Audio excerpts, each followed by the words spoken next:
नमस्कार दोस्तों, आप सभी का स्वागत है हमारे यूट्यूब चैनल पर। तो आज हमारी उत्तराखंड की 11th क्लास है। तो हम इसमें देखेंगे उत्तराखंड में कौन कौन से आंदोलन हुए थे उसके बारे में देखेंगे हम। तो अगर आपको वीडियो पसंद आती है तो वीडियो को लाइक एंड शेयर ज़रूर करिएगा। और इम्पोर्टेंट क्लास रहेगी आपकी ये, क्योंकि यहाँ से एग्ज़ाम में क्वेश्चन ज़रूर बनते हैं। तो देखते हैं हम पहला क्वेश्चन। तो पहला क्वेश्चन है हमारा, उत्तराखंड में गाड़ी सड़क आंदोलन कब हुआ था। तो उत्तराखंड में गाड़ी सड़क के लिए आंदोलन कब हुआ था। तो ये हुआ था हमारा 1838-39 में। कब हुआ था? 1838-39 में। इस आंदोलन का उद्देश्य क्या था? इस आंदोलन का उद्देश्य था गरुड़ से, कहाँ से? गरुड़ से कर्णप्रयाग तक, गरुड़ से कर्णप्रयाग और लेंसीडाउन से पौड़ी। कहाँ से? लेंसीडाउन से पौड़ी तक क्या था? सड़क निर्माण करना था। इसका उद्देश्य किसका? गाड़ी सड़क आंदोलन का। तो सीधा सीधा नॉर्मली क्वेश्चन बनता है यहाँ पे कि उत्तराखंड में गाड़ी सड़क आंदोलन कब हुआ था। तो यही क्वेश्चन बनेगा, ये कब हुआ था? 1838-39 में हुआ था। नेक्स्ट क्वेश्चन की ओर चलते हैं। नेक्स्ट क्वेश्चन है हमारा, कुली उतार आंदोलन क्या था। तो ये क्या था कुली उतार आंदोलन? तो ये था ब्रिटिश अधिकारी जब किसी जगह यात्रा पर जाते थे तो स्थानीय लोग उनका सामान ढोना पड़ता था। यानी जब ब्रिटिश अधिकारी लोग कहीं गांव वगैरह में जा रहे हैं, सर्वे पे जा रहे हैं, किसी भी चीज़ के लिए जा रहे हैं, तो स्थानीय लोगों को उनका सामान ढोना पड़ता था। यहीं पे एक शब्द और था, क्या? कुली बेगार। कुली बेगार।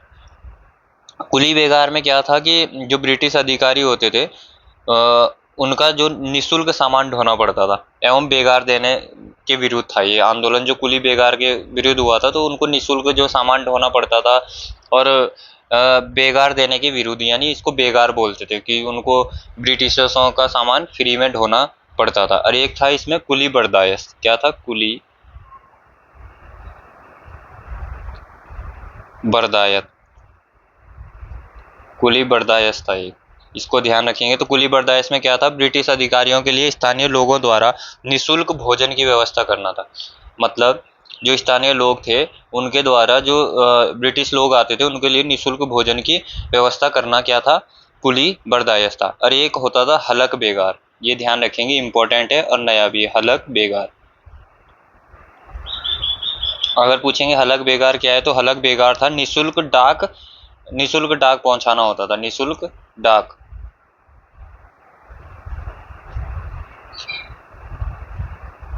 मतलब एक जगह से दूसरी जगह डाक ले जाना निःशुल्क, उसको क्या बोलते थे? हलक बेगार बोला जाता था।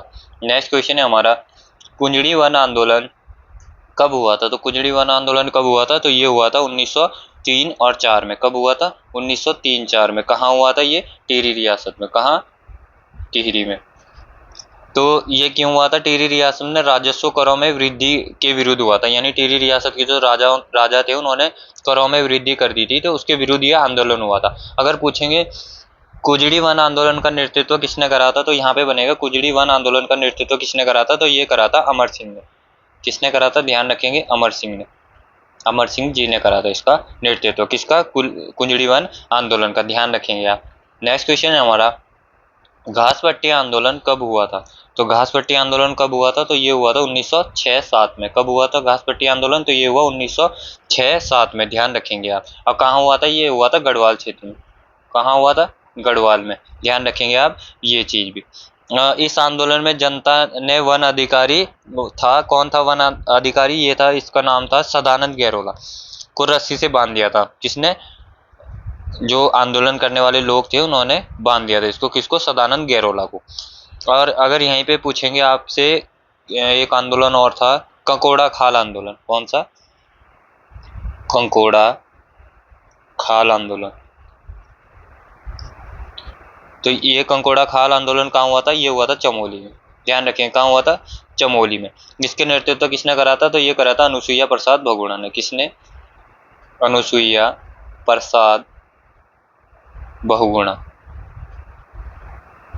ध्यान रखेंगे, ये भी किसने करा था? अनुसुईया प्रसाद बहुगुणा ने। और अगर यहीं पे पूछेंगे कोटा खर्रा आंदोलन, कौन सा? कोटा खर्रा आंदोलन। कोटा खर्रा आंदोलन ये किसके लिए था? तो ये था भूमिहीन किसानों के लिए। किसके लिए था ये कोटा खर्रा आंदोलन? तो ये था भूमिहीन किसानों के लिए, भूमिहीन किसानों के लिए था ये भी आप ध्यान रखेंगे। तो आप ये सभी पॉइंट ध्यान रखेंगे, नोट कर लेंगे।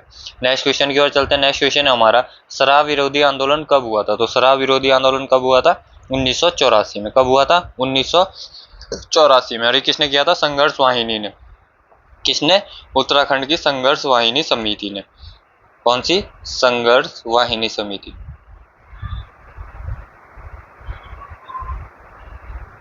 संघर्ष वाहिनी समिति ने। और इन्होंने एक नारा भी दिया था, क्या? नशा नहीं रोजगार दो। कौन सा नारा दिया था संघर्ष वाहिनी समिति ने? तो इन्होंने दिया था नशा नहीं रोजगार दो। ध्यान रखेंगे आप ये भी। क्या नारा दिया था? नशा नहीं रोजगार दो का नारा दिया था। यहीं पे पूछे कनकटा बैल भ्रष्टाचार आंदोलन। कौन सा? कनकटा बैल भ्रष्टाचार। तो कनकटा बैल भ्रष्टाचार आंदोलन कहाँ हुआ था? तो ये हुआ था लमगढ़ा। लमगढ़ा कहाँ पड़ता है? तो लमगढ़ा पड़ता है हमारा अल्मोड़ा में। कहाँ पड़ता है लमगढ़ा? अल्मोड़ा में। तो इसमें क्या हुआ था कि बैल के बीमा तो एक ही बार मिलता है, तो इन्होंने क्या करा, बैल का एक कान काट के बीमा ले लिया।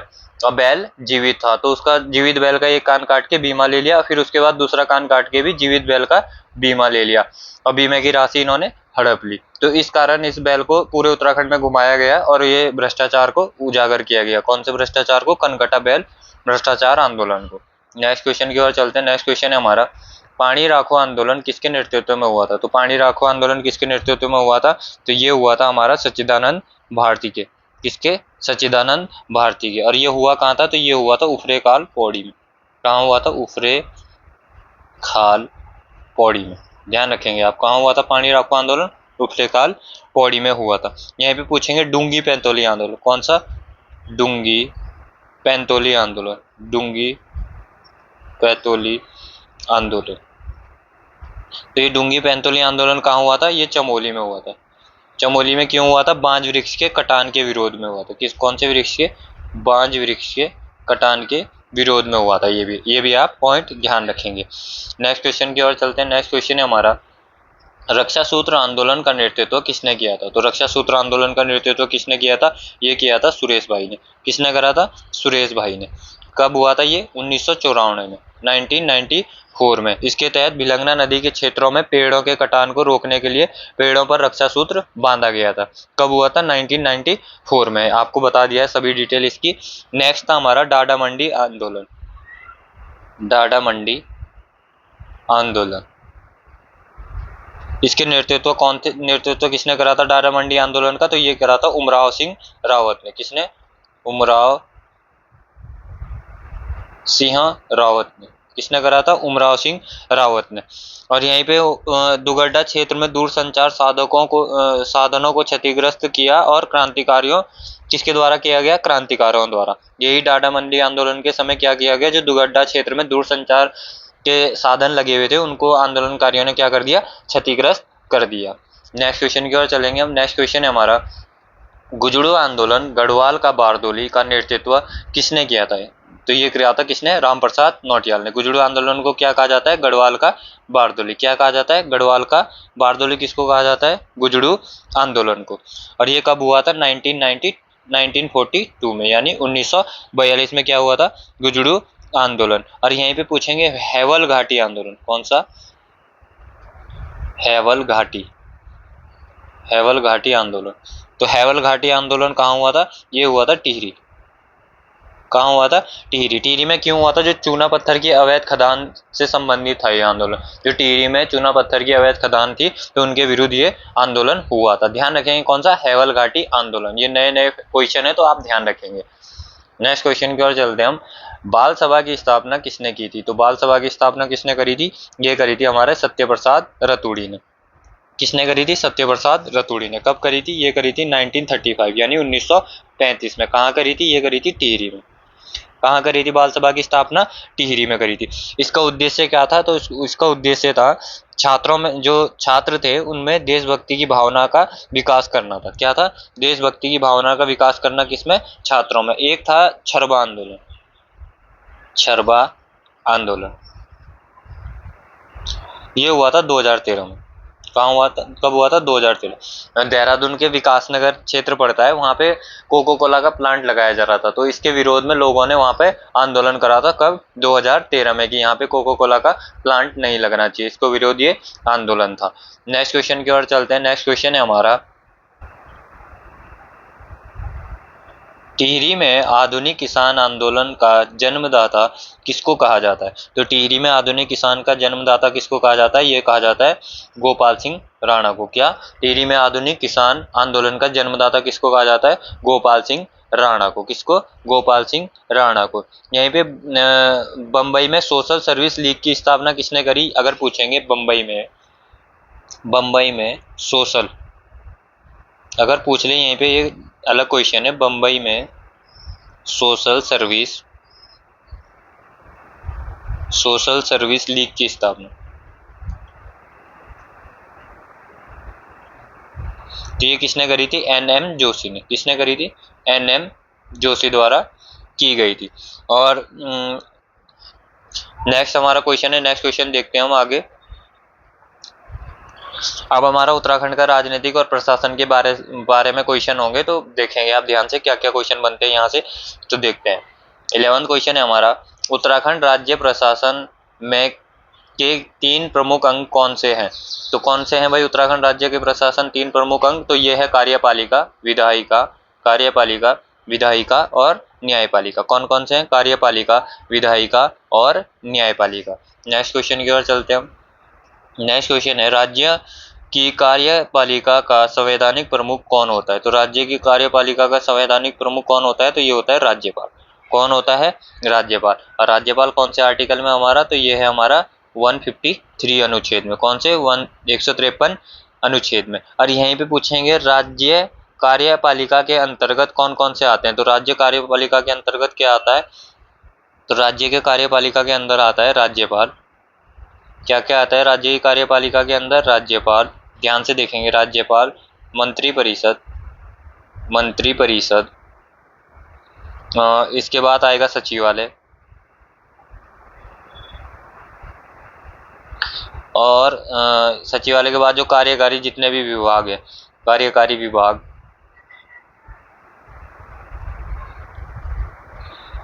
और महाधिवक्ता भी इसी के अंतर्गत आएगा। क्या? महाधिवक्ता।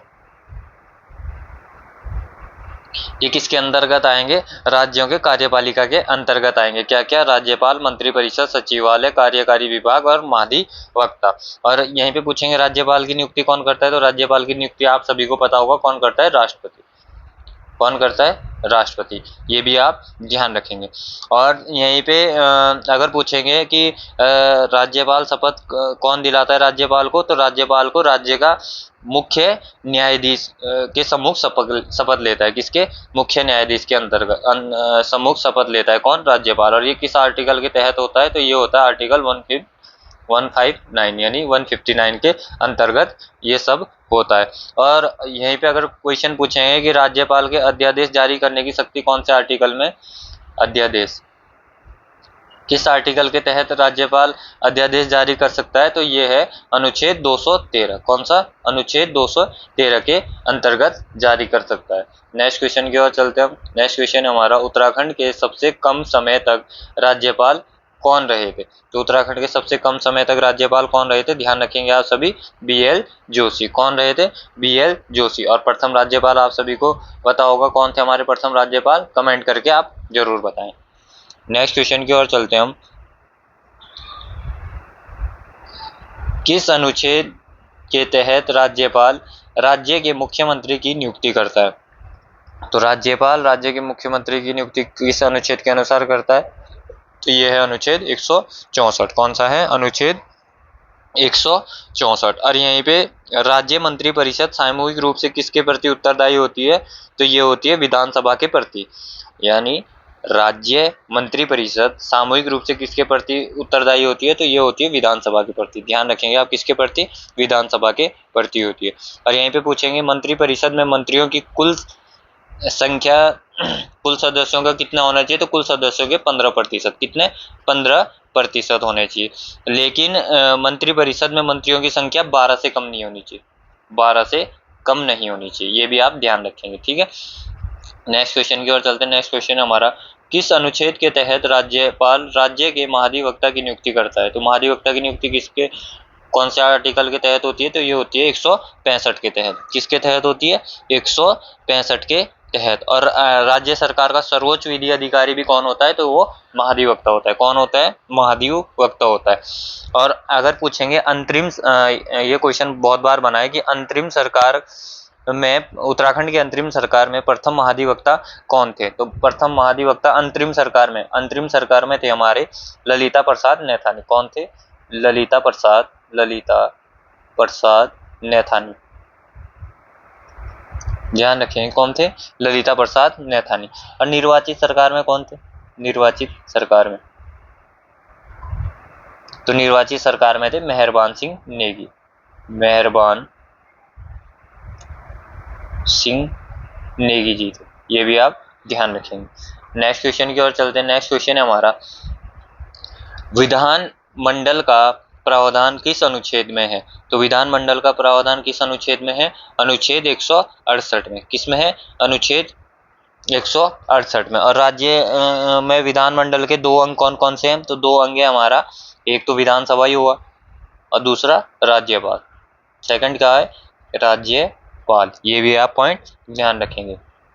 नेक्स्ट क्वेश्चन की ओर चलते हैं। नेक्स्ट क्वेश्चन है हमारा, विधानसभा का गठन का प्रावधान किस अनुच्छेद में है? तो ये किस में है? अनुच्छेद 170 में। किस में है? अनुच्छेद 170 में। विधानसभा में अधिकतम कितने सदस्य हो सकते हैं अगर पूछ ले? अधिकतम, तो अधिकतम सदस्य हो सकते हैं 500। और कम से कम यानी न्यूनतम, तो न्यूनतम हो सकते हैं 60। कितने हो सकते हैं? न्यूनतम 60। और विधानसभा में गण पूर्ति के लिए कम से कम सदस्यों की संख्या कितनी होनी चाहिए? 1/10 सदस्य होने चाहिए। कितने? 1/10 सदस्यों का होना अनिवार्य है। या कम से कम संख्या 10 तो होनी ही चाहिए। कम से कम सदस्यों की संख्या 10 तो होनी ही चाहिए। ये पॉइंट आप सभी पॉइंट ध्यान रखेंगे।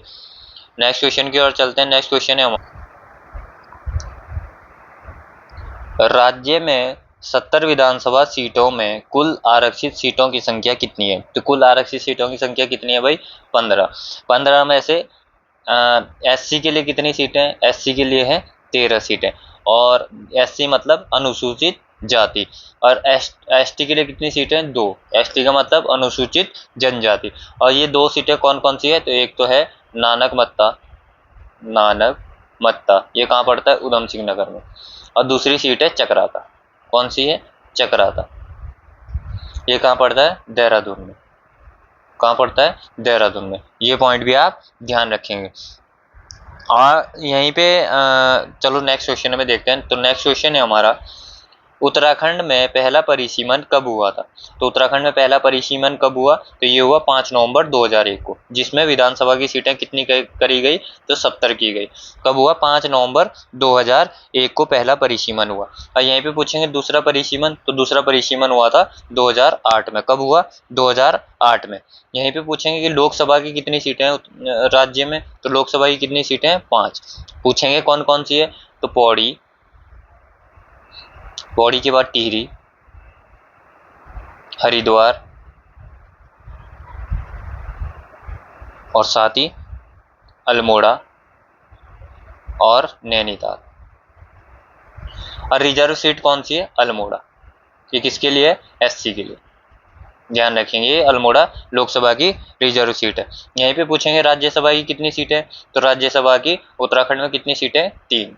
कितनी सीटें राज्यसभा की? 3 सीटें। ये पॉइंट भी आप ध्यान रखेंगे। नेक्स्ट क्वेश्चन की ओर चलते हैं। नेक्स्ट क्वेश्चन है हमारा, राज्य में प्रथम निर्वाचित विधानसभा का चुनाव कब हुआ था? तो राज्य में प्रथम निर्वाचित विधानसभा का चुनाव कब हुआ था? तो ये हुआ था हमारा 14 फरवरी 2002 को। कब हुआ? 14 फरवरी 2002 को। ये भी आप पॉइंट ध्यान रखेंगे। इसमें मतदाता का प्रतिशत कितना था? तो मतदाता का प्रतिशत था 54.34%। कितना था? 54.34%। और इसमें उस टाइम मुख्यमंत्री कौन बने थे? तो ये बने थे 2 मार्च 2002 को। 2 मार्च 2002 को कौन बने थे? तो ये बने थे नारायण दत्त तिवारी। कौन बने थे? नारायण दत्त तिवारी।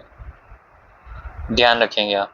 ये प्रथम निर्वाचित मुख्यमंत्री बने थे, कौन? नारायण दत्त तिवारी। और सेकंड, अगर यहीं पे पूछेंगे सेकंड विधानसभा का चुनाव कब हुआ था, तो सेकंड विधानसभा का चुनाव हुआ था हमारा 21 फरवरी 2007। 21 फरवरी 2007 को। अब मतदाता का प्रतिशत कितना रहा था? इसमें रहा था 63.6%। ध्यान रखेंगे आप। और उसके बाद तो इम्पोर्टेंट नहीं है, हाल ही में कौन सी विधानसभा का चुनाव हुआ, तो पांचवी विधानसभा का चुनाव कब हुआ, तो ये हुआ 14 फरवरी 2022। कब हुआ? 14 फरवरी 2022 को। इसमें कितना प्रतिशत मतदान हुआ, तो इसमें हुआ हमारा 65.37%। कितना हुआ? 65.37%। और इसमें कितनी महिलाएं विधायक चुनी गई, तो 8 महिलाएं। सर्वाधिक महिलाएं चुनी गई इसमें, इस बार वाले विधानसभा चुनाव में कितनी? 8 महिलाएं। और इसी समय प्रथम विधानसभा अध्यक्ष कौन? प्रथम विधानसभा अध्यक्ष, महिला अध्यक्ष बनी है ये, सॉरी, तो ये कौन बनी है? रितु खंडूरी। कौन बनी है? रितु खंडूरी जी। क्या बनी है ये? प्रथम विधानसभा महिला अध्यक्ष बनी है, कौन? रितु खंडूरी। और जो ये नारायण दत्त तिवारी पहले सीएम थे ये, जिन्होंने अपना कार्यकाल पूरा करा, यानी अपना कार्यकाल के 5 साल इन्होंने पूरे करे। नहीं तो उत्तराखंड में कोई भी ऐसा सीएम नहीं बना है इनके अलावा अभी तक कि जिन्होंने अपने 5 साल का कार्यकाल पूरा करा है। अब हमारे धामी जी को देखते हैं, धामी जी अपना कार्यकाल पूरा कर पाते हैं या नहीं कर पाते। वैसे उन्होंने 3 साल तो पूरे कर ही लिए, 2 साल बचे हैं, तो 2 साल में वो कितना करते हैं, क्या करते हैं, देखते हैं। तो आज की क्लास में हम इतना ही रखते हैं, थोड़ी छोटी क्लास है आज की। तो अगर आपको क्लास पसंद आई हो तो लाइक एंड शेयर जरूर करिएगा। जय हिंद, जय उत्तराखंड।